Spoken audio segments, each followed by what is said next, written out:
వార్త అంటే ద్వేషమేనా? వార్త అంటే విధ్వంసమేనా? వార్త అంటే రాజకీయమేనా? వార్త అంటే సెలబ్రిటీల వివాదాలేనా? వార్త అంటే నేరాలు ఘోరాలేనా? కాదు, కానే కాదు. నెగటివిటీ మాత్రమే వార్త కాదు. వార్త సమాచారాన్ని ఇవ్వాలి. వార్త ఆహ్లాదకరంగా ఉండాలి. అందుకే విజేతల సక్సెస్ స్టోరీస్, అబ్బురపరిచే టెక్నాలజీ, వైద్య రంగంలో సరికొత్త ఆవిష్కరణలు, ప్రజలకు మేలు చేసే పథకాలు, మనసుకు ఆహ్లాదాన్నిచ్చే అద్భుతమైన దృశ్యాలు, పర్యాటకం, వినోదం, సాహసం అన్ని మంచి వార్తలే, మనసును హత్తుకునే వార్తలే. రోజంతా నెగిటివ్ న్యూస్ తో విసిగిపోయిన మీకు పాజిటివ్ న్యూస్ ను అందించే సరికొత్త ప్రయత్నమే మా ఈ గుడ్ న్యూస్ ప్రోగ్రామ్. ఇంకెందుకు ఆలస్యం, ఇవాల్టి గుడ్ న్యూస్ ఏంటో చూసేద్దాం. ఏపీ ప్రజలకు గుడ్ న్యూస్. అందరికీ ఇళ్ల పథకంలో భాగంగా పేదలకు ఇళ్ల స్థలాలు ఇచ్చే అంశంపై ఏపీ ప్రభుత్వం మార్గదర్శకాలు విడుదల చేసింది. రెవెన్యూ శాఖ ప్రత్యేక ప్రధాన కార్యదర్శి ఉత్తర్వులు జారీ చేశారు. అందరికీ ఇళ్ల పథకంలో భాగంగా గ్రామాల్లోని పేదలకు 3 సెంట్లు, పట్టణ ప్రాంతాల్లోని పేదలకు 2 సెంట్లు స్థలం ఇవ్వబోతున్నారు. ఇళ్ల స్థలాలకు ప్రభుత్వం కన్వేయన్స్ డీడ్ ఇస్తుందని ఉత్తర్వుల్లో పేర్కొన్నారు. 10 ఏళ్ల కాల పరిమితితో ఫ్రీ హోల్డ్ హక్కులు కల్పించేలా కన్వేయన్స్ డీడ్ ఇవ్వబోతున్నట్టుగా వివరించారు. జీవిత కాలంలో ఒకేసారి ఫ్రీ ఇంటి పట్టా ఇచ్చేలా విధి విధానాలకు రూపకల్పన చేశారు. ఇంటి పట్టా ఇచ్చిన 2 నెలల్లోగా నిర్మాణం చేపట్టాల్సి ఉందంటూ ఉత్తర్వుల్లో స్పష్టం చేశారు. దారిద్ర్య రేఖకు దిగువన ఉన్న కుటుంబాలకే ఉచిత ఇంటి స్థలం కేటాయిస్తారని పేర్కొన్నారు. లబ్ధారులకు రాష్ట్రంలో ఇంకెక్కడా ఇంటి స్థలం, సొంత ఇల్లు ఉండకూడదని స్పష్టం చేశారు. కేంద్ర రాష్ట్ర గృహ నిర్మాణ పథకాల్లో లబ్ధారులుగా ఉండరాదని పేర్కొన్నారు. ఇక రెవెన్యూ మంత్రి చైర్మన్ గా ఏర్పాటైన కమిటీ ఈ అందరికీ ఇల్లు పథకాన్ని పర్యవేక్షిస్తుందంటూ ఆ ఉత్తర్వుల్లో పేర్కొన్నారు. పురపాలక, హౌసింగ్ శాఖ మంత్రులు, ఉన్నత అధికారులు ఈ కమిటీలో సభ్యులుగా వ్యవహరిస్తారని వివరించారు. వివిధ శాఖల మధ్య సమన్వయానికి అధికారుల కమిటీని కూడా నియమిస్తున్నట్టుగా ఉత్తర్వుల్లో వెల్లడించారు. డయాబెటీస్ రోగులకు గుడ్ న్యూస్. షుగర్ లెవెల్స్ అదుపులో పెట్టుకునేందుకు మందులతో పాటు ఇన్సులిన్ ఇంజెక్షన్లు కూడా తీసుకునే డయాబెటీస్ బాధితులు ఇకపై ప్రతిరోజు తీసుకోవాల్సిన అవసరం లేదు అంటున్నారు పరిశోధకులు. వారు చేసిన ప్రయత్నం సత్ఫలితాలను ఇచ్చింది. దీని ప్రకారం మధుమేహులు ప్రతిరోజు కాకుండా వారానికి ఒకసారి మాత్రమే తీసుకునే ఇన్సులిన్ ఇంజెక్షన్ తీసుకోవాలి. నిత్యం ఇన్సులిన్ ఇంజెక్షన్స్ తో షుగర్ బాధితులు పడుతున్న అవస్థలు చూసి పరిశోధకులు ఈ రీసెర్చ్ మొదలుపెట్టారు. చివరకు విజయాన్ని సాధించారు. ప్రతిరోజు కాకుండా వారానికోసారి మాత్రమే తీసుకునేలా ఎప్సిటోరా అనే కొత్త రకం ఇన్సులిన్ ఇంజెక్షన్ ను కనుగొన్నారు. షుగర్ పేషెంట్స్ రోజు తీసుకునే డెగ్లూడెక్ ఇన్సులిన్ ఇంజెక్షన్ మాదిరిగానే ఇది కూడా సురక్షితమైందని చెబుతున్నారు. 3 ప్రయోగ పరీక్షల ద్వారా ఈ విషయాన్ని నిర్ధారిస్తున్నామని పేర్కొన్నారు.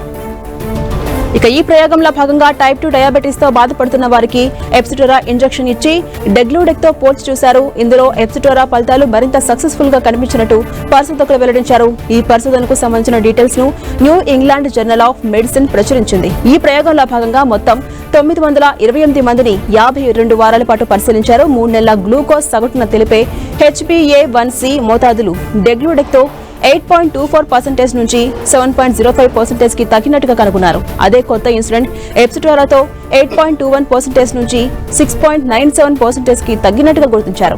అంతేకాకుండా డెగ్లూడెక్ తీసుకున్న వారిలో 6 సార్లు గ్లూకోజ్ మోతాదు మరీ తక్కువకు పడిపోయాయి. అదే ఎప్సిటోరాతో అలాంటి సంఘటనలేమీ కనిపించలేదని పరిశోధకులు పేర్కొన్నారు. కాబట్టి డైలీ ఇన్సులిన్ తీసుకోవడానికి ఇబ్బంది పడే వారికి ఎప్సిటోరా మంచి ప్రత్యామ్నాయం కాగలదని, క్రమం తప్పకుండా ఇన్సులిన్ తీసుకోవడానికి తోడ్పడగలదని భావిస్తున్నారు. ప్రయాగరాజ్ వెళ్లాలనుకునే వారికి గుడ్ న్యూస్. మహాకుంభమేళా సందర్భంగా నెలకొన్న డిమాండ్ కు అనుగుణంగా 4 నగరాల నుంచి ప్రత్యేక విమానాలను ఉత్తరప్రదేశ్ లోని ప్రయాగరాజ్ కు నడపాలని విమానయాన సంస్థ ఆకాశ ఎయిర్లైన్స్ నిర్ణయించింది. పుణె, హైదరాబాద్, అహ్మదాబాద్, బెంగళూరు నుంచి ప్రయాగరాజ్ కు ప్రత్యేక డైరెక్ట్ కనెక్టింగ్ విమానాలను ఆకాశ ఎయిర్ ప్రకటించింది. మహాకుంభమేళా సందర్భంగా ప్రయాగరాజ్ కు పెరిగిన డిమాండ్ ను తీర్చడానికి ఈ నిర్ణయం తీసుకున్నారు. ఆకాశ ఎయిర్ ప్రత్యేక విమానాలు పుణె, హైదరాబాద్, అహ్మదాబాద్, బెంగళూరు నగరాల నుంచి ప్రయాగరాజ్ కు ఫిబ్రవరి 26 వరకు నడుస్తాయి. ఆకాశ ఎయిర్ టైం టేబుల్ ప్రకారం 4 నగరాల నుండి రోజువారీ విమానాలు ఢిల్లీలో స్టాప్ ఓవర్ ను కలిగి ఉంటాయి. అహ్మదాబాద్, బెంగళూరు నుంచి మాత్రమే డైరెక్ట్ విమానాలు నడుస్తాయి. అవి ఎంపిక చేసిన రోజుల్లో అందుబాటులో ఉంటాయి. కైలాస మానస సరోవర్ యాత్రికులకు గుడ్ న్యూస్. కైలాస మానస సరోవర్ యాత్రను ఈ వేసవిలో పునః ప్రారంభించాలని భారత్, చైనా సంయుక్తంగా నిర్ణయం తీసుకున్నాయి. దీంతో పాటు ఇరు దేశాల మధ్య నేరుగా విమాన సర్వీసుల పునరుద్ధరణకు సూత్రప్రాయంగా అంగీకారం తెలిపినట్టుగా భారత విదేశాంగ శాఖ పేర్కొంది. 2 దేశాల మధ్య పౌర సంబంధాలు పెంపొందించుకునేందుకు గాను తగు చర్యలు తీసుకోవాలని నిర్ణయం తీసుకున్నట్టుగా పేర్కొంది. చైనా టూర్ లో భాగంగా భారత విదేశాంగ కార్యదర్శి విక్రమ్ మిశ్రీ ఆ దేశ విదేశాంగ శాఖ మంత్రి వాంగ్ యితో భేటీలో ఈ నిర్ణయాలు తీసుకున్నారు. కైలాస పర్వతం, మానస సరోవర్ సరోవర్ సరస్సు పర్యటనలను కోవిడ్ నేపథ్యంలో 2020లో నిలిపివేశారు. ఆ తర్వాత గల్వాన్ ఘర్షణతో ఇరు దేశాల మధ్య సంబంధాలు దెబ్బతినడంతో యాత్ర పునరుద్ధరణ చర్యలు ముందుకు సాగలేదు. అదే సమయంలో ఇరు దేశాల మధ్య నేరుగా విమాన సర్వీసులు కూడా స్తంభించాయి. ఈ నేపథ్యంలో గత ఏడాది మోదీ, షీ జిన్పింగ్లు రష్యాలోని కజాన్లో జరిగిన భేటీ రెండు దేశాల మధ్య ద్వైపాక్షిక సంబంధాల పునరుద్ధరణ చర్యలకు మార్గం సుగమమైంది.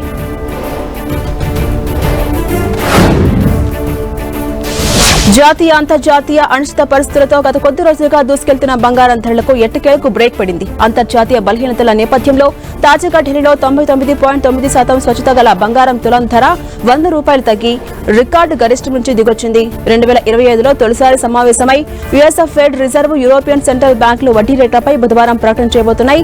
ఈసీబీ, యుఎస్ ఫెడ్ రిజర్వ్స్ ను నిర్ణయాన్ని బట్టి గురువారం బంగారం రేట్లలో మార్పులు జరగవచ్చు. శుక్రవారం 10 గ్రాముల 24 క్యారెట్ల బంగారం 200 వృద్ధితో 83,100 పలికి జీవితకాల గరిష్టం చేరుకుంది. తాజాగా 100 తగ్గడంతో 10 గ్రాముల బంగారం ధర 83,000 వద్ద స్థిరపడింది. ఇక 22 క్యారెట్ల ప్యూర్ గోల్డ్ రేట్ కూడా ₹100 తగ్గి 82,600 చేరుకుంది. మరోవైపు కిలో వెండి ధర ₹2,000 పతనమై 92,000 చేరుకుంది. మల్టీ కమోడిటీ ఎక్స్చేంజ్ లో గోల్డ్ కాంట్రాక్ట్స్ ఫిబ్రవరి డెలివరీ తులం బంగారం ధర 80,022 వద్ద ముగిసింది. యుఎస్ ఫెడ్ రిజర్వ్ నిర్ణయం తర్వాత తులం బంగారం ధర 79,000 నుంచి 80,600 మధ్య ఉండొచ్చని అంచనా వేస్తున్నారు.